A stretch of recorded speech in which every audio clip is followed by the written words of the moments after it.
All right, so greetings everyone. My name is Stephen Donaco. I'm the Director of Programming for Shiftco, and it's my pleasure and honor again here to be hosting this Shiftco event for you all, and to introduce Abby Stason, who's a master teacher on our platform, and she's also a conscious leadership expert.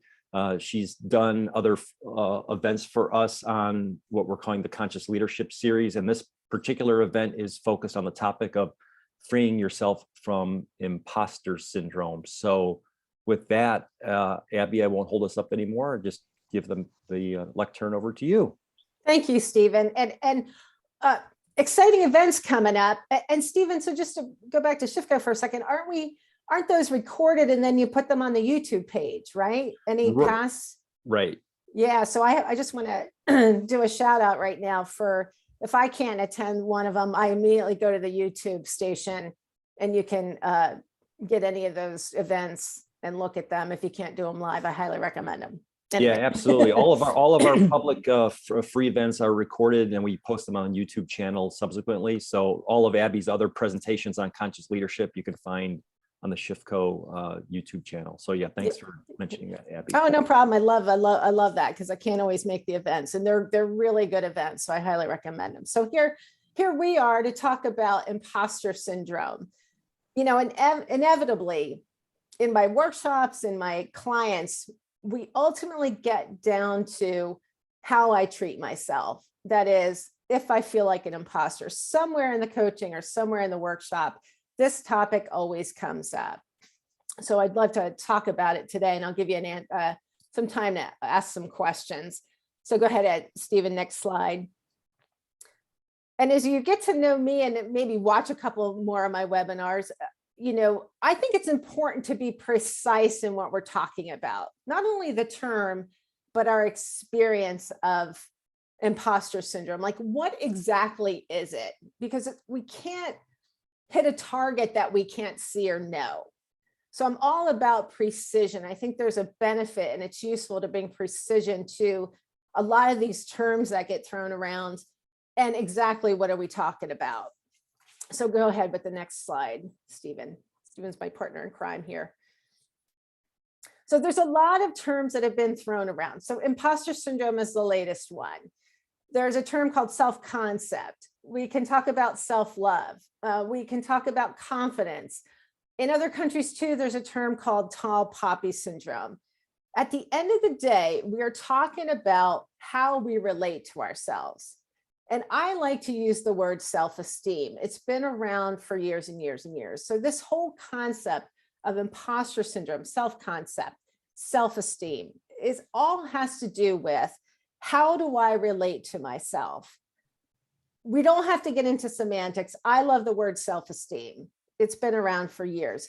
The most important point here is it's the experience of, how do I relate to myself? Thank you, Stephen. You know, I forgot to clean up the buttons here, so thanks for adding. Well done. So I like the word self-esteem because it's been around a long time. And it's all of these terms are pointing to, what is my relationship to myself? How do I relate to myself? And how do I integrate, truthfully, my experiences, my successes, and particularly my successes? Because when we get into imposter syndrome, we're really talking about a person's inability to integrate their successes. So at the end of the day, it all has to do with, how do I relate to myself? Let's go to the next slide. Because really, the most important relationship in our life is the one with ourself. And that is a relationship that must be cultivated. We actually spend so much time cultivating relationships with each other, with others, that we forget to start with ourselves.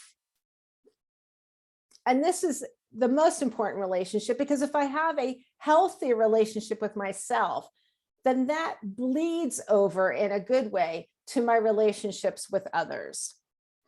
When I have a healthy relationship with myself, I'm not constantly criticizing myself, and I don't have myself constantly on trial. This is what it means to have healthy self-esteem, to have a healthier relationship with myself. Go ahead, Stephen. So if you see my other webinars, I stress this, here we are in a modern global society, right? Open. So years ago, when we worked in factories, we were working side by side. Well, today, here we are in a global information society. So the skill is idea sharing, collaboration, imagination sharing, cooperation, because we have to work together to get things done in this day and age. We're no longer in factories side by side doing our individual tasks. Now, imagine a group of people working together who have unhealthy self-esteem, who fall prey to the self-critic and imposter syndrome, as opposed to the group that has healthy self-esteem. Because if I have a healthy relationship with myself, then that bleeds into my relationships with others, and I'm available for a healthy relationship with someone else. And so how do we actually do that? If you want to go to the next slide. As you get to know me, I said, precision is really useful. It's time to move beyond buzzwords. And this is a theme. You can watch my other webinars, and Stephen knows me too. I'm very rubber meets the road. We can talk all day long about not falling prey to imposter syndrome. But here I am in my workplace, running my company, on my team. Well, what does that mean? So it's time to move beyond buzzwords, because the mind will take the buzzwords and just run with them. We have to embody a certain level of skills to be a conscious human being and leader. And in this case, how can I embody healthy self-esteem and not fall prey to the self-critic? And that requires practice. Everything about being a conscious human being and leader requires practice. So what are the skills that I can embody to create and cultivate healthy self-esteem in myself? Well, there's a series of them. And just like any other hobby or practice that you do, it's the same with our behaviors. So this webinar is about self-esteem, about how I relate to myself. So there are skills that you can actually cultivate, practices that you want to start noticing and actually exercising muscle.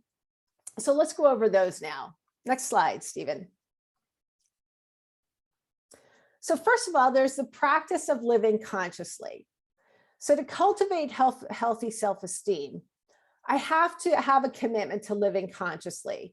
That is a respect for facts, a respect for presence, that is doing what I'm doing while I'm doing it, a respect for reality versus mental chatter.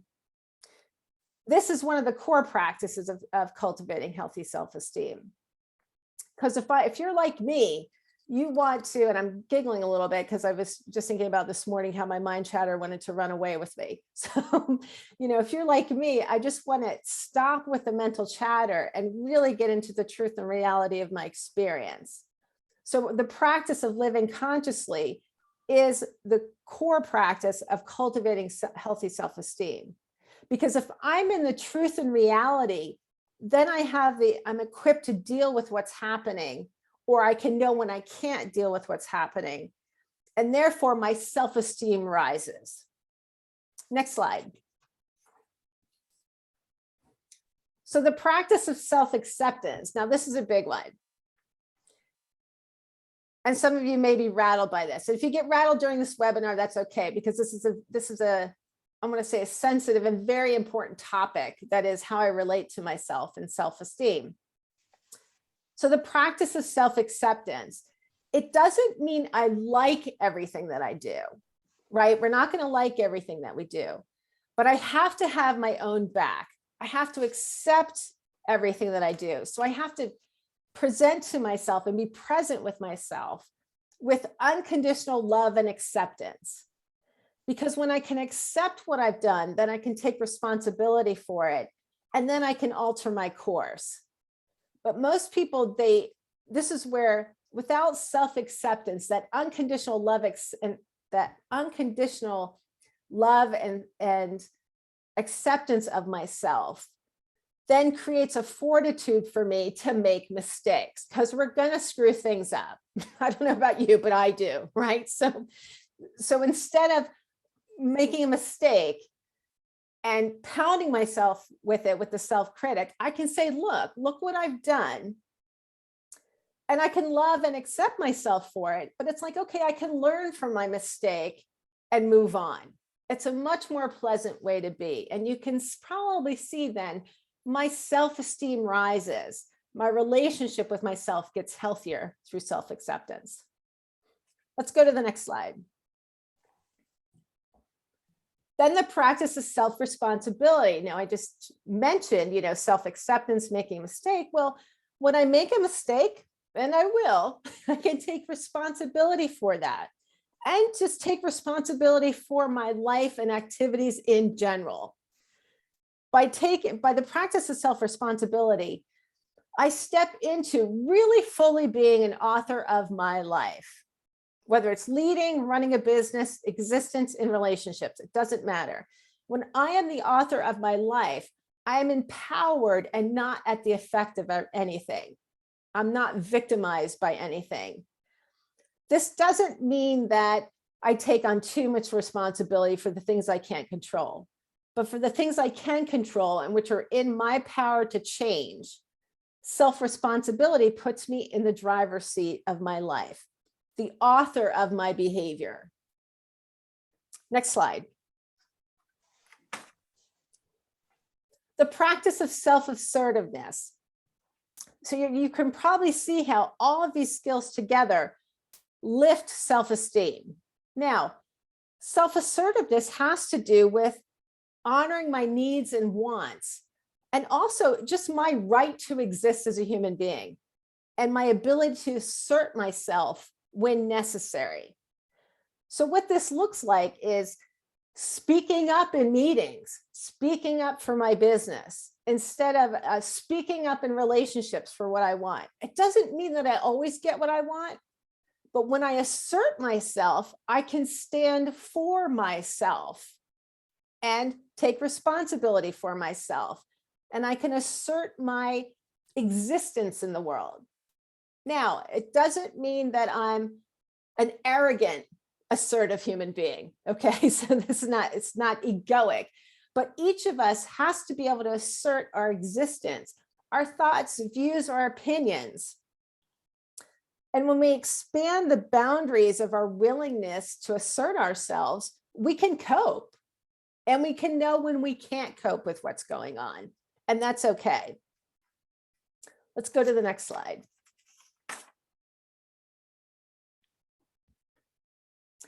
So the practice of living purposefully has to do with living productively, which is necessary so that we can show to ourselves that we're competent to deal with life. So this has to do with setting goals and adjusting our course. It also has to do with not proving myself. So I don't set goals and make myself competent to life in order to prove myself, but rather just as this is part of my existence. And the goal here is to reach a level of maturation, of maturity for the recognition between purpose and role. So let's spend a few seconds here. So we each have a role to play in the world, but this gets a little foggy with purpose versus role. So our purpose is to wake up and love each other. Mic drop. But we each have a role to play. So living purposefully means examining our role in the world and aligning around that and making us competent to life. And our roles will change. So I play various roles. Right now I'm master teacher. Stephen and I were just talking about our parents. We play son and daughter as a role, right? We play spouses. We all have different roles. But living purposely is really just finding the role that you want to play in the world and the roles you want to play and bringing those into existence, as opposed to identifying with some sort of purpose in the world. So let's go to the next slide. So the practice of the practice of personal integrity has to do with showing remarkable congruence between what I claim to stand for and how I show up. That is to actually step into a real existence between what I know, what I profess, and what I do. So this has to do with telling the truth, honoring our commitments, actually putting into action those things that I claim to stand for. So for instance, when I'm not in alignment with that, I fall out of personal integrity and my self-esteem will take a hit. And then I will feel like an imposter.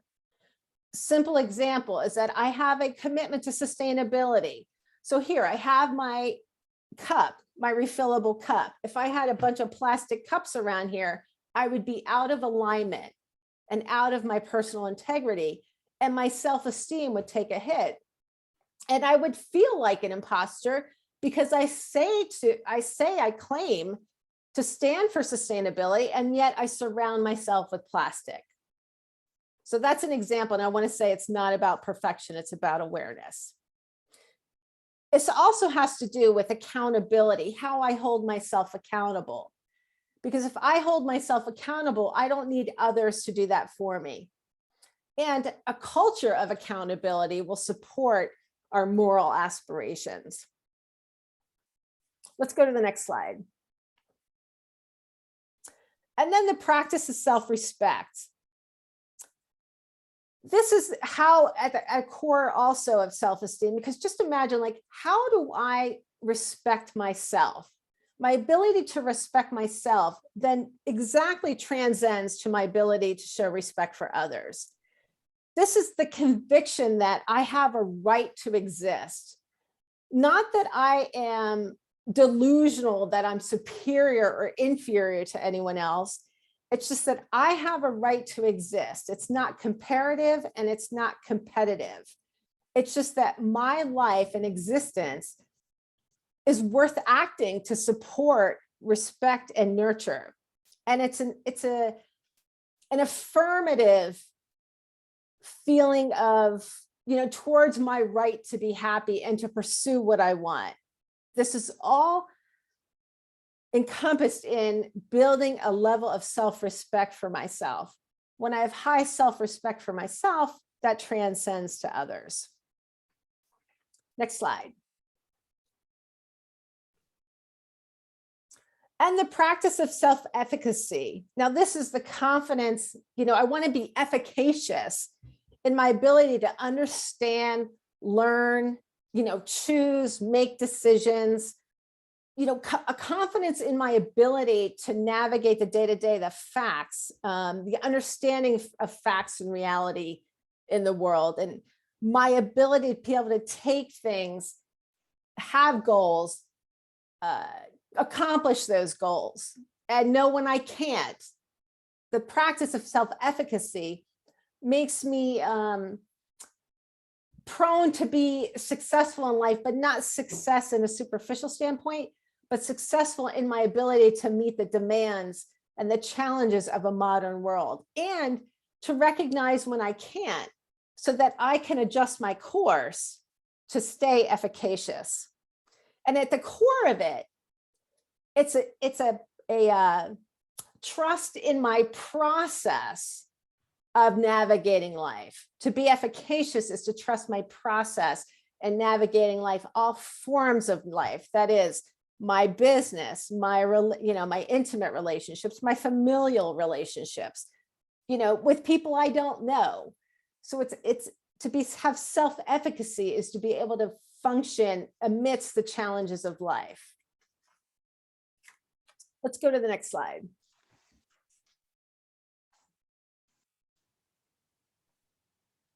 So here they are. So I consider these building blocks of self-esteem. Remember, we talked earlier, as Stephen knows me, I'm not a fan of buzzwords. I mean, words are very useful, but we tend to throw around a lot of words like imposter syndrome or self-concept or poppy syndrome. But when I am cultivating these practices, all of these, my self-esteem rises, because when I'm conscious, I'm aware of myself. When I accept everything I do, I may not like it, but I have my own back. I can take responsibility for my activities. I can take responsibility for when I harm others, because I will. I mean, we don't mean to, but we do. I can assert myself effectively in the world. I live purposefully by knowing my role in the world. I stay in integrity by not lying to myself or listening to mind chatter, which is not truthful. And I have a respect for facts and the truth. And then it raises my self-respect. And all of that then makes me efficacious to navigate the world.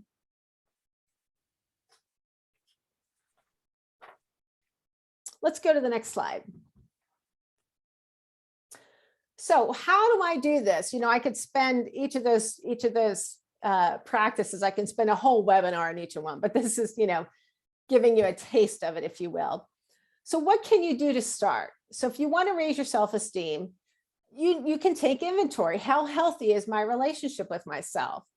Well, here's one thing you can do. Feel free to go to my website. It's abigailstason.com, and you can download my inventory. It's just a few pages, and you can take inventory of how am I doing with my self-esteem, because your self-esteem will be, and your relationship with yourself will be vulnerable at different times versus others. So if you, for instance, didn't get a promotion that you wanted, the tendency is to blast myself instead of saying, okay, what was my part? Let's say your business is struggling a bit because of COVID. Like a lot of us were really vulnerable during COVID, right? A lot of businesses, including big businesses. That's a time to not say, okay, well, I'm a loser, but it's like, okay, where is my self-esteem? Where am I on each of these practices? And how can I maintain healthy self-esteem when times are going really tough? And similarly, can I not lie to myself and inflate myself with that I'm bigger than I am? Because if I inflate myself and then lie to myself about that, my self-esteem takes a hit. So let's go to the next slide. And let's just pause for a second here, because this is quite a big topic, and I'm covering it in a webinar here. Does anyone have any questions or comments right now? Let's just pause. I'm going to pause again at the end, but I'd love to hear if anyone has questions, comments, or wants to share their own experience. Yeah, I'll just present probably this is a bigger question, maybe. It's a meta question, I'd say. Yeah. Do you notice a difference in practicing self-esteem in a corporate environment versus being an entrepreneur? Is it more hazardous as an entrepreneur because now you're doing a lot more to run a business and all the other things? Whereas in the corporate world, you can sort of hide a little bit. And that's my perception of it. Yeah, yes, and to that. Great question, actually, excellent question. So it depends, but here, as an entrepreneur, right, and a small business owner, I think we're more vulnerable because something can happen that touches us much quicker than a large corporation, right? Because they have a lot of capital. So especially for an entrepreneur, we can't take everything personal. Like if my business isn't going well because of COVID, well, that's not because I'm a loser. It's because COVID has the world shut down.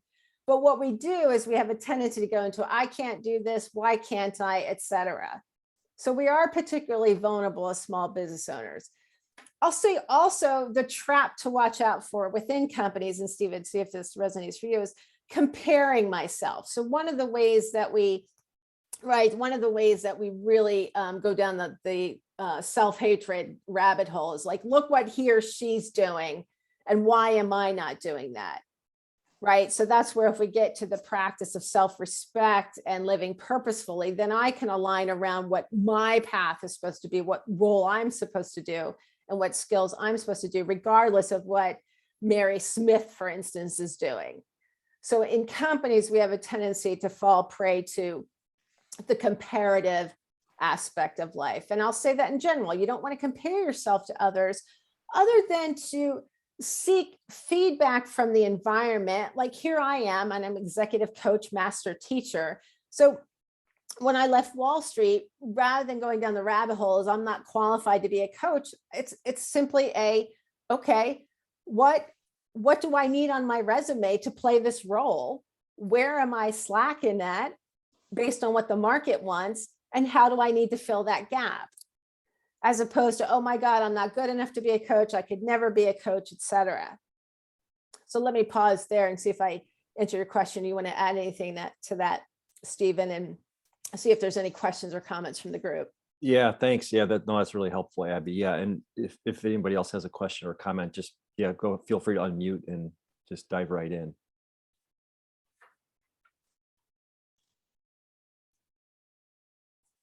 If not, we can proceed. Yeah, we can keep going. Yeah, it's okay. I just want to, because this can seem like it's simply said, but not easy.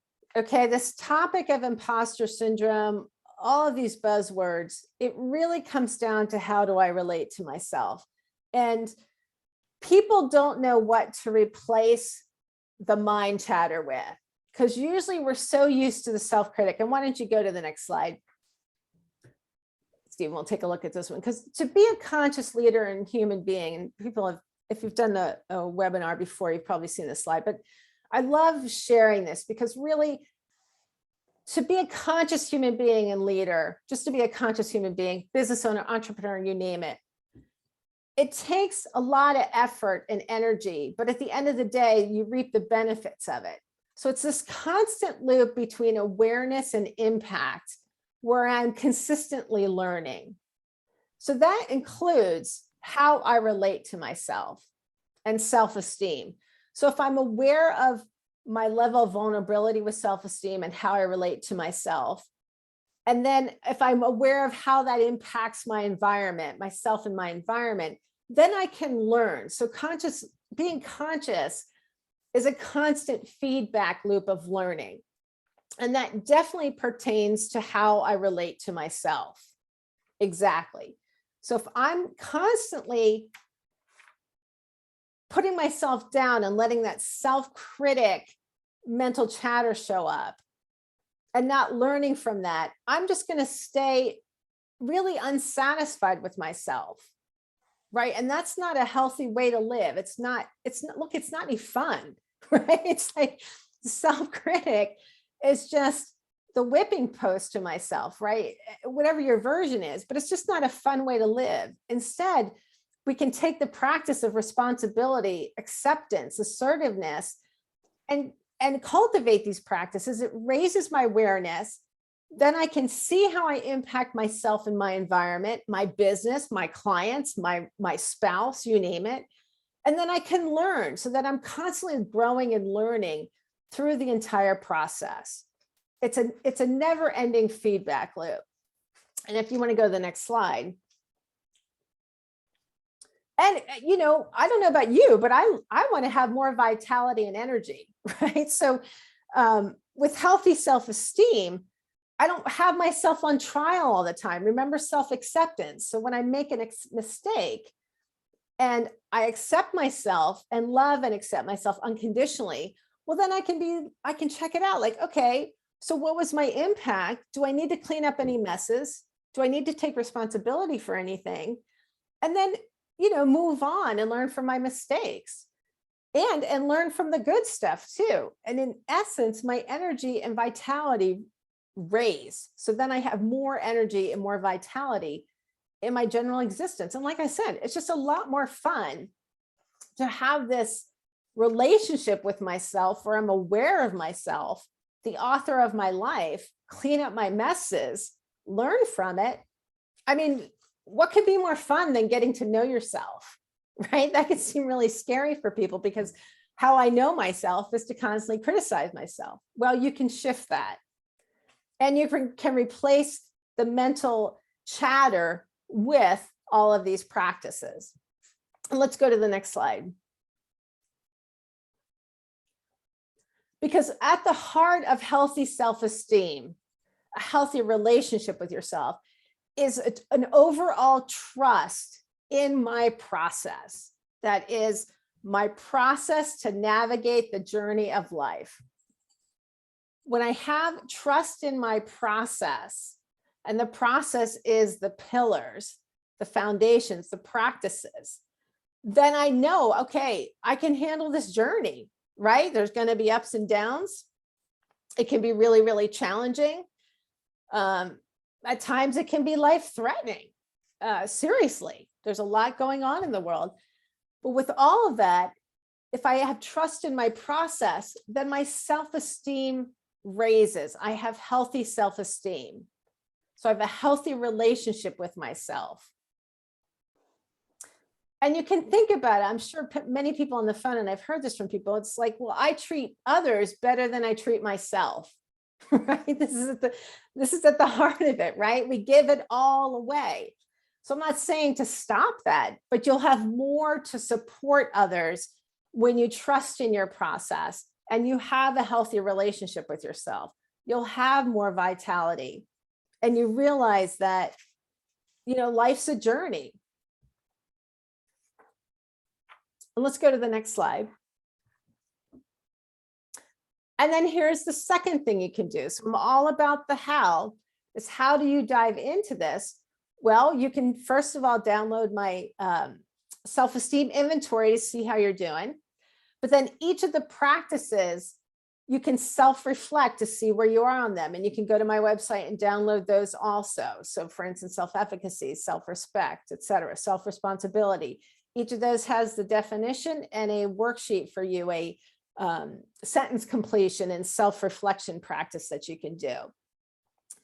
This will get the wheels turning on, okay, how do I relate to myself? Where is my self-esteem vulnerable?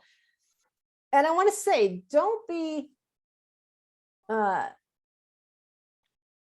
don't criticize yourself. So here's a trap too. Like if you take the inventory and you're like, oh my gosh, you know, I'm not scoring well in any of it. That in of itself can be a trap. So remember, self-acceptance is a way to really start to cultivate your self-esteem. Is to cultivate healthy self-esteem. Is to have compassion for yourself as you learn and grow. And then let me point out something to look out for. Let's go to the next slide. So here is something really to watch out for. And I want to share this because it's important to know.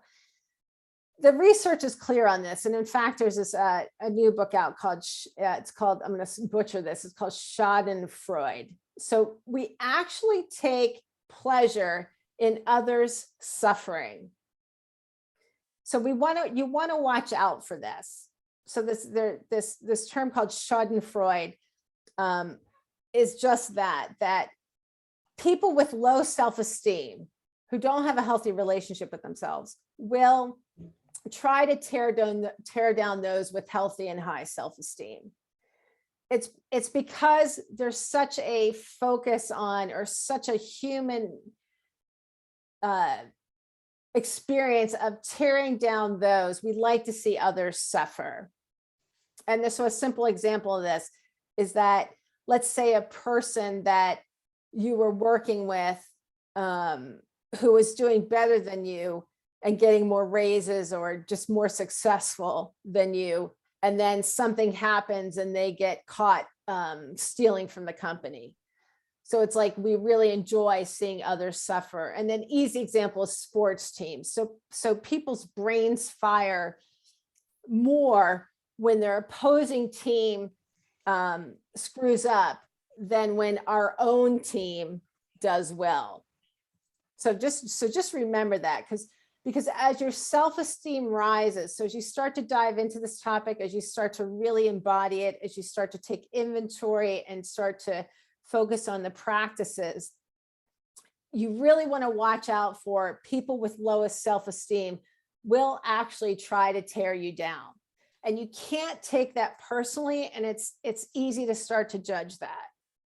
Okay, so they will try to bring it down a notch or knock you down a notch. You can't take it personally, but I just want to point out to for you to watch out for that. Let's go to the next slide.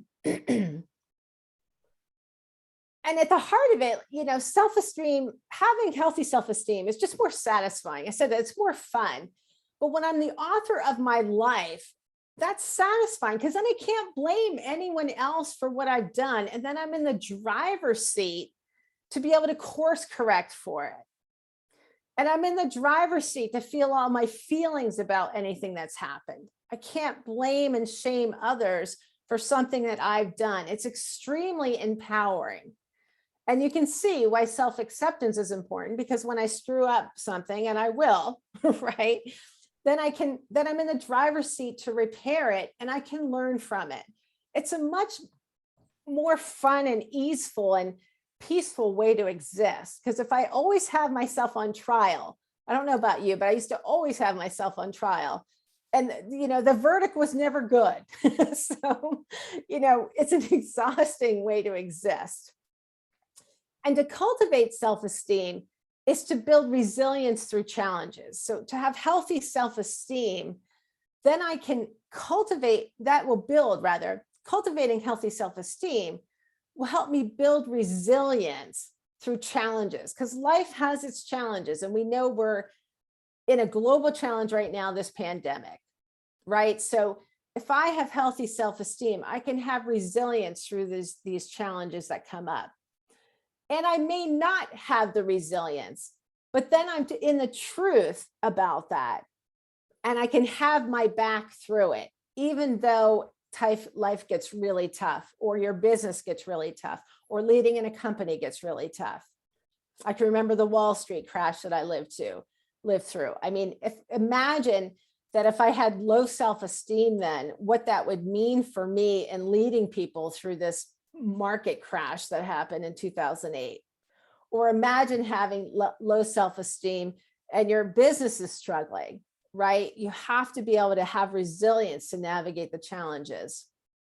And then finally, with high self-esteem, people are inspired by people who treat themselves with compassion, right? Like, we like to have we like to be treated with compassion. We like to be seen, right? We want to be seen. So by having healthy self-esteem, I'm not so much interested in what others see in me. I can see myself, and then I'm more available to see others. Because at the end of the day, too, to cultivate healthy self-esteem is to see yourself more. And then when you can see yourself and are open to all of your good, bad, ugly, warts and everything, then, we have a healthy relationship with ourselves. And that's infectious in a really fun way.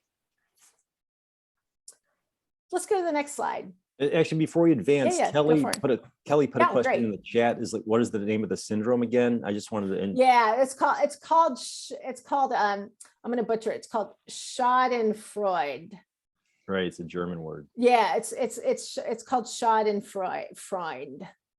You can Google it. It's Schadenfruende, something like that. But you can Google it. I've just bought a book called Schadenfreude. I highly recommend it. But it points to that. Yeah, and let's go back to this slide here. Self-esteem is extremely satisfying. I mean, imagine when I'm constantly living in my life and leading and running my business in such a way that I'm enjoying others' suffering, right?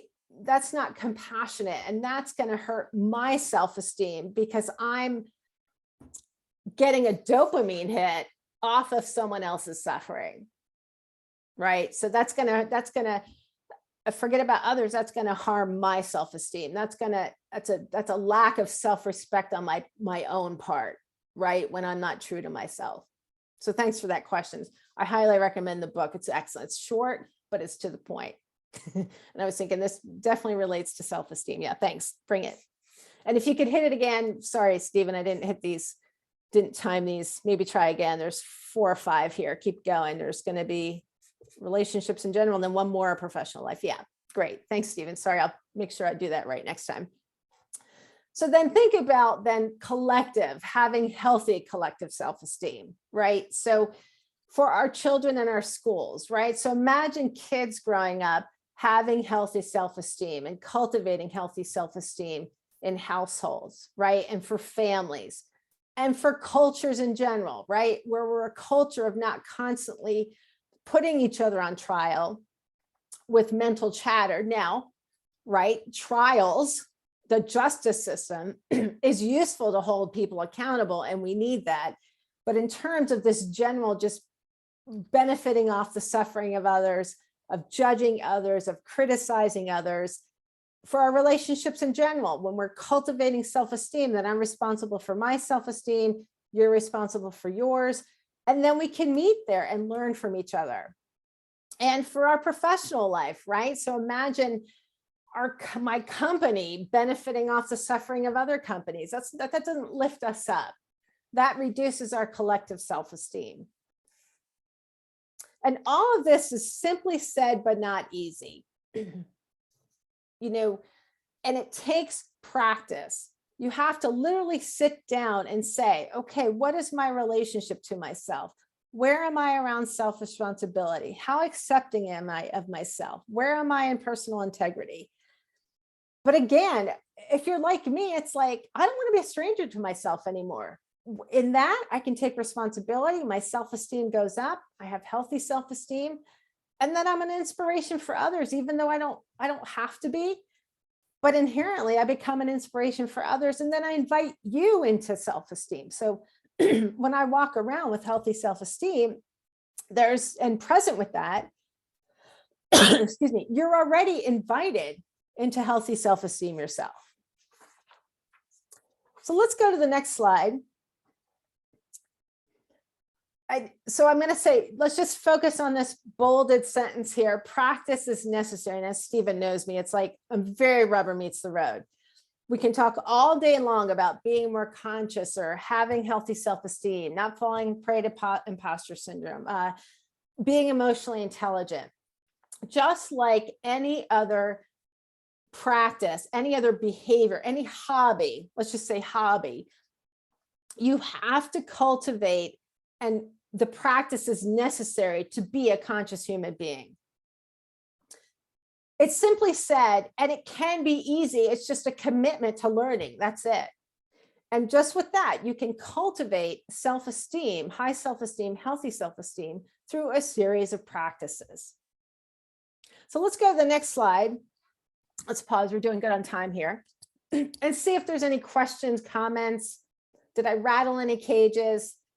Is it just like, I can't even begin to understand any of this? Is it, yeah, I have my mental chatter is too strong? Is it just, Abby, you're just crazy. You don't know what you're talking about? Let's hear from some of you. And Stephen, you might have something to add too, of course. Yeah, sure. Yeah, if you've got a question or comment, just feel free to unmute and chime right in.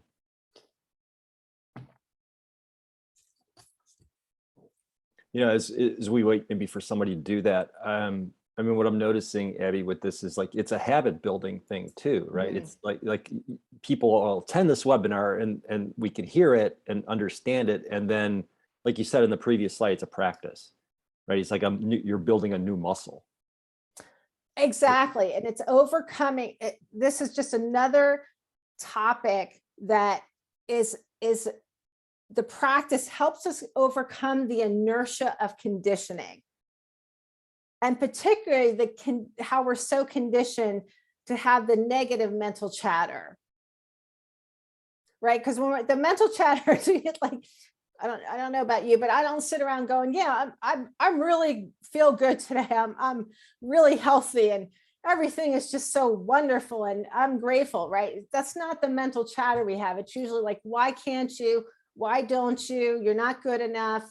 And then look, there's the voices from our parents and family. This isn't therapy and I don't even want to change any of that, right? But then there's the conditioning from your culture or your family or any of that. You know, women, the culture is not to assert ourselves, right? So when I'm coaching women or working with women, usually we hone in on that self-assertive piece because women were taught not to assert themselves, right? Men were taught to always assert themselves. So they are taught to assert themselves too much. So their self-esteem takes a hit because they're like, here I am asserting myself again, and I don't need to. So it's all about practice. And I just want to harp that I'm relearned butterfly in the pool, and it took me 2 years. So, I had to practice, and I would fall off the wagon, and there I go again. Well, now I can finally do a whole length without fins. Well, okay, so here I am, but I can trust my process in learning. Yeah, and it seems like that integrity piece is really important too, because what happens is, for like, you use your example of men and women. Like, then sometimes women, and I've seen this because I've worked in corporate, where a woman will act like a male leader and be aggressive, and it's not who she is, right? Yes. And it's not an act. Finding your authentic self that acts in integrity is different than just doing the opposite of what you've been conditioned to do. Oh, great. Excellent point. Well said, Stephen, of course. That's why I love working with you, partner in crime here. Yeah. And then what happens, our self-esteem is a causality, right? And when I don't, and for instance, my values, when I get out of alignment with my values, what I profess to stand for in the world and what I love to do, then I'm at the effect of myself, and my self-esteem takes a hit. So let's see if anyone has any comments or questions. Yeah. Again, if you have any questions or comments, just unmute and chime right in. Now, Kelly's expressed gratitude for the Schadenfreude reference in the chat. Yeah. So in the Schadenfreude, yeah, no, it's a big one. That's a yeah. I know we have a quick. Let's talk about this, because this is relevant now, particularly the Schadenfreude and self-esteem, this whole movement, because we're seeing on social media and how we don't know how to relate with each other, right? And how we actually get a dopamine hit and satisfaction from seeing others suffer. So in our modern world, this really has to flip. We have to flip the switch on this. So if I recognize that I am pleased when my enemy has something happen to them, my self-esteem is going to take a hit. I'm not going to feel good about that, right? And then I'm going to criticize myself. So now I go down the rabbit hole. So that's a really great example, because we blame and shame people on social media now to such an extent that it's really a reflection of our inability to have cultivated a healthy relationship with ourselves. Because if I don't have a healthy relationship with myself, I won't have a healthy relationship with anyone around me, whether it's my spouse. I'm in business, right? We're entrepreneurs. Our clients will feel it. In the corporate world, Stephen, you see how people are just terribly backstabbing to each other because they're backstabbing themselves. So let's just pause here and see if we have any questions or comments. Feel free to speak up here. This is an open forum, and I'd love to hear from anyone. And then we have a couple minutes here. We'll let Stephen talk about ShiftCo. So what questions or comments does anyone have?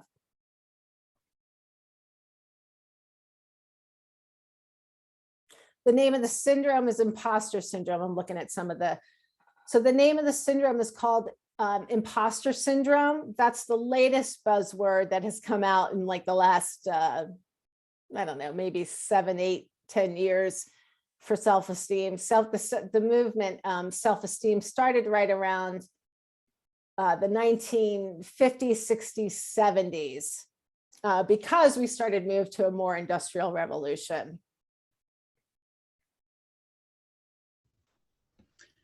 I have a question for you. Yeah. Do you think that imposter syndrome and self-esteem are really synonymous? Because it seems as if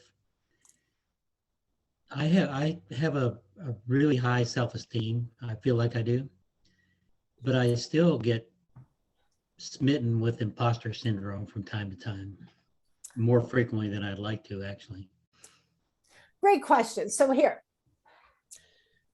I've talked about this before. There's a lot of buzzwords out there, right? So imposter syndrome, what does it, the question here is, what does that mean for you, right? So any of these terms, at the end of the day, they all point to how I relate to myself. So if you like imposter syndrome, use that term. If you like self-concept, but at the end of the day, the investigation is to how do I relate to myself and how can I cultivate a healthy relationship with myself? So, right, so that falling prey to imposter syndrome, maybe you're judging yourself or feeling like an imposter. Well, my inability to integrate my successes will lead me to feel like an imposter. And then in that case, I'm actually lying to myself and then not in integrity with myself. So I'm not really an imposter. Is that what you're saying? I just think I am. Yeah, yes. Exactly. Yeah. I can believe it. Yeah. So it's, I'm a big on what's most important as I like to share with people is that there's a lot of buzzwords out there. That's okay. Words are useful, but we have a tendency to get caught up in the term rather than my direct experience of myself. So when you're feeling like an imposter, check it out and then see if any of the, in my experience, the practices I've listed here, cultivate all of that. And basically I can recognize, there I go, calling myself an imposter. Does that answer your question? Does that make sense? Yeah, that's good. I've been studying the positive intelligence for the last several months. Are you familiar with that? Yeah. So all of the, so here's what, when I hear positive intelligence, I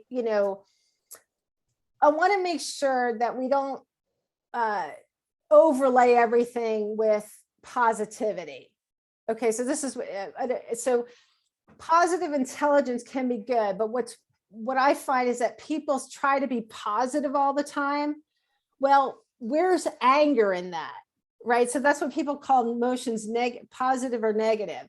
If I'm saying, okay, I always want to be positive, then I'm lying to myself when I feel angry, because I can feel angry in the world. So the most important thing is that whatever your framework you're using, I'm a big fan of frameworks. So if you like that one, great. Just check out that you're not overlaying anything to avoid the actual moment. Because when we avoid something in our experience, our self-esteem takes a hit because we haven't integrated the truth of our experience. Yeah, I agree with you. Positivity used that way is often a charade. It's it's Yes. a high mask. Yeah. But there is an actual program built around what this gentleman, Shazad Shamin, has come up with, and he calls it positive intelligence, which is different than that. It's more in terms of kind of personality, how your personality is, the voices in your head, which voices in your head are dominant and which ones, and how are they in reality, they actually could be serving you if you use them the right way. So same with imposter syndrome. If I think that I can't do something, if I go back to explore really deeply within myself why it is that I think that, I might find some power in there, some power that I could actually use to overcome it. Yes, and to that, and like that's where I say cultivate these practices, and that gets me there faster. Yeah, that's my experience, is that if I have these practices and check where I'm at on them, my self-esteem is going to stay at a very healthy level. yeah, I like that. Great. Well, thank you for that. And I want to, we have a couple of minutes here, and I usually give Stephen more time. So there I go. I hog the call again. So Stephen, let me turn it back to you to close it out and talk about ShiftGo for a few minutes here. And I apologize for we have like, I think we have 2 minutes. No, sorry. yeah, sorry about that. It's a good topic when the time flies, Yeah. for sure. So in the chat, I just put my email in the chat real quick. If you've got questions about ShiftGo, let me just state really quickly, if you're interested in ShiftGo, your business will grow using our platform. Most of our members actually do grow their businesses. And what we mean by that is financially, like they actually grow their revenues using the methods that we teach and the support they get. So you'll receive support from an amazing community of leaders. Abby is one of our master teachers, as I mentioned, but we also have mentors and coaches. So if you're interested in joining ShiftGo, you from the very beginning, you get assigned a mentor who follows you through your whole journey in the platform. And then there are individual courses in what we call the core. And those courses teach our methodology for business growth. And then those courses are supported by coaches. And we also have a really strong community of members that support one another. So there are affinity groups within the community. There are what we call co-ops and collectives, and those are groups of members that will share projects together. They'll share referrals and leads and so forth. And really, we live this value that collectively we'll make a bigger impact, that we're stronger together as conscious entrepreneurs, not floating out on our own islands, but really doing the work together to shift humanity and elevate business.